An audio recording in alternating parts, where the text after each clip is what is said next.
Hello students, my name is Amandeep Singh Hui. I am working as assistant professor in Amritsar College of Engineering and Technology in the Department of Mechanical Engineering. In today's lecture, we will be doing the next practical of Automobile Lab.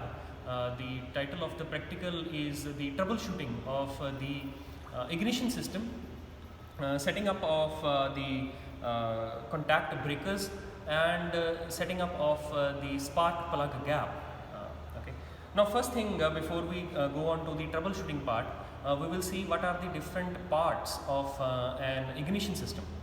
Here, if you can see here, this is the line or the diagram that shows the conventional ignition system is there. This is the conventional ignition system. In this, you can see the various parts are the batteries there. The battery, after the battery, there is the ignition coil. Okay. Now the battery, what happens is this battery is of 12 volts. So we'll get a current of 12 volts. Okay. Then this current goes into the ignition coil where there is primary winding and the secondary winding is there. After passing through this primary and secondary winding, the voltage of this current increases, and this ignition coil increases the voltage from 12 volts to 12,000 to 25,000 volts. So such high voltage is produced. This high voltage is required to produce the desired spark in the spark plug so that the combustion can take place inside the combustion chamber. Okay. A capacitor is provided to get rid of if there are any fluctuations in the current supply. Okay. After that, this from the ignition coil, the high voltage current is passed on to the distributor. Now this distributor has a rotating coil inside, and this coil comes in contact with the various contact points according to the firing order of the engine. So here, if it's a 4-cylinder engine, the firing order will be first spark plug, then third spark plug, then fourth spark plug, and then the second spark plug. And this cycle continues. Okay. Now these contact points are connected to the various spark plugs with the help of wires. Okay. And when this the rotating coil comes in contact with the, suppose, the first connector, okay, the current the circuit will complete and the current passes through this wire into the first spark plug, and the spark is generated between the two electrodes, the gap between the two electrodes. So this is the working of a conventional ignition system. Okay. Now if we come on to the modern ignition system, okay. Now this in the modern ignition system, this distributor in the conventional ignition system is replaced by an ECU or an electronic control component is there, or a computer is there. Okay. Now this ECU is connected with this is the distributor here, or the ignition coil is there. Okay. Where in these ignition coils, this ignition coils, they are connected to the various spark plugs with the help of, again, the wires. Spark plug wires are there. Okay. And this your ignition coil is again connected to the various sensors. One is this is your camshaft sensor, and this is your crankshaft sensor is there. So the input from all the moving parts is given into the ignition coil so that the proper timing or the spark is given. Now this ignition coil is connected electronically to the engine computer control unit. Okay. Now this ECU or the engine control unit it gives the signal to the ignition coil according to the your firing order of the engine, that which spark plug has to be given the electric current so that the spark can be produced in that spark plug. Okay. Now this is the main difference between your conventional ignition system and the modern ignition system. Now if we come on to this model here, this is the actual model of the ignition system. This is the conventional ignition system. Okay. Here you can see that this is your ignition coil. Okay. This ignition coil is connected with the help of this wire to this. This is the distributor system is there. Okay. Now if I remove this cap, okay, and now here you can see that the rotating coil is inside here. This is the rotating coil. This rotates. Okay, when the current is provided, this rotates, and this connector here at the end is connected. It comes in contact with these 4 contact points are there. Okay, now these 4 contact points, these are further connected to the spark plugs through these wires. You can see there are 4 wires: red, yellow, green, and blue. These are connected to these 4 spark plugs here. Okay. And when this comes in contact with one of the connectors inside, the current is passed through the wire into the spark plug, and this there you can see here at the bottom in the spark plug here, this is the outer electrode, and then there is this an inner electrode is there. So there is a gap between the 2 electrodes.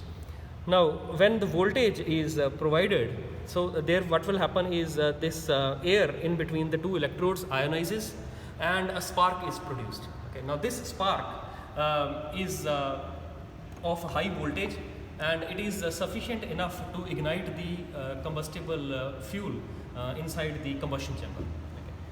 Now to the next part, if we come on to what can be the various problems that can come if we start an engine, if we start the key of the engine, and what various problems can come.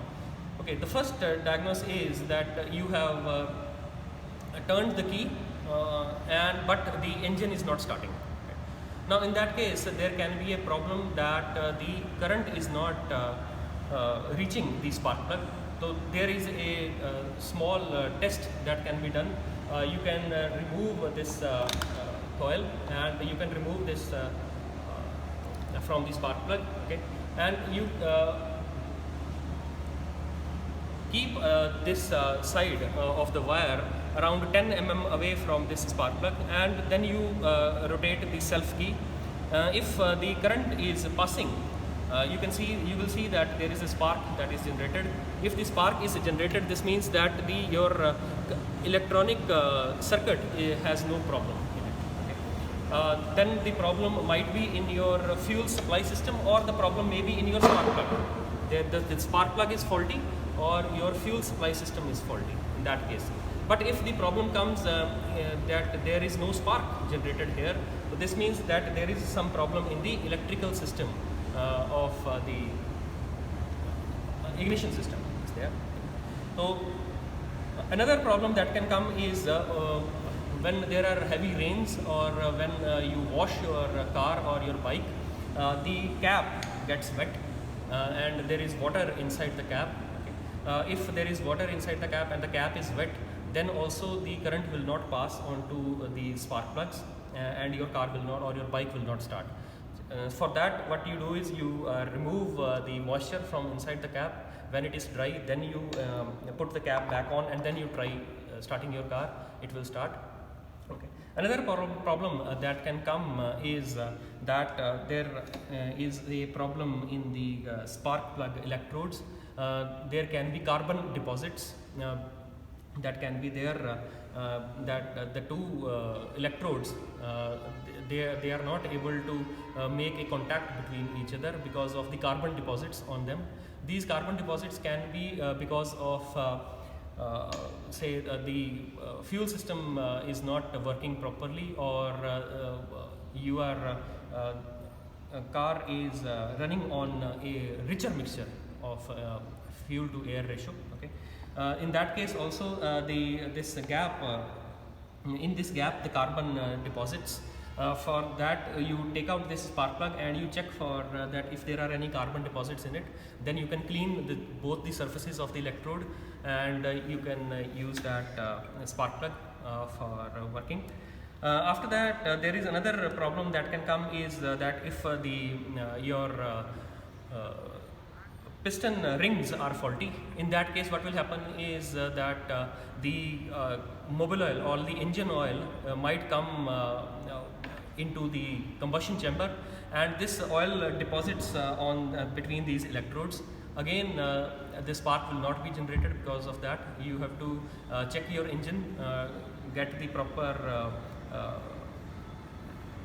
maintenance done, so that this problem is not repeated again.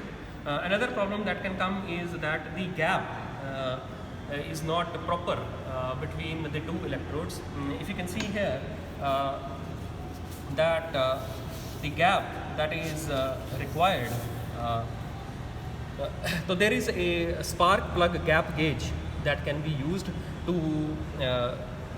maintain the proper gap between the two electrodes here. Okay, now the gap that is required ranges from 0.6 to 1.8 mm, or in inches it is 0.024 to 0.071 inch is required. So if you can see this gauge here, it is starting from 0.02 inch. This is in inches, so it is from 0.02 inch, and as I move further, this you can see that the thickness of this gauge is increasing. Okay, it becomes 0.03, 0.04, 0.05, 0.06, and the maximum is 0.1 inch is there.